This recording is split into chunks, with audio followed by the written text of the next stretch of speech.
રાજ્ય સરકાર દ્વારા પ્રી સ્કૂલને લઈને લાગુ કરવામાં આવેલા નિયમોને લઈને સુરતમાં વિરોધ।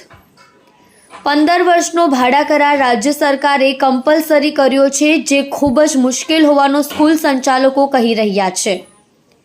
બીયુ સર્ટિફિકેટની જગ્યા પર સ્ટેબિલિટી રિપોર્ટને લઈ પ્રી સ્કૂલને મંજૂરી આપવાની માંગ કરાઈ રહી છે।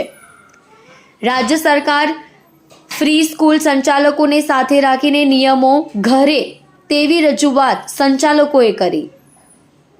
જો રાજ્ય સરકારના નિર્ણયો યથાવત રહેશે તો મોટી સંખ્યામાં મહિલાઓ બેરોજગાર થશે।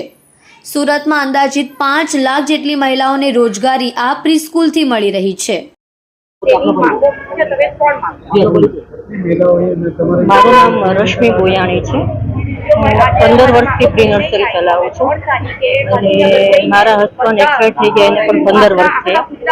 એટલે મારું કહેવાનું એમ છે કે 15 વર્ષથી જે હું નર્સરી ચલાવું છું એમાં મારા છોકરાઓનું એક ડૉક્ટરનું ભણે છે, એક એન્જિનિયરિંગનું ભણે છે, બરાબર। તો મારી જેવી એવી કેટલી મહિલાઓ જે હશે ગુજરાતની અંદર કે જે પોતે વિધવા હશે, કે જેમના હસબન્ડ નહીં હોય અથવા તો કોઈ ડિવોર્સ થઈ ગયેલા હશે, એવી કેટલી બધી મહિલાઓ આની અંદર સંકળાયેલી હશે।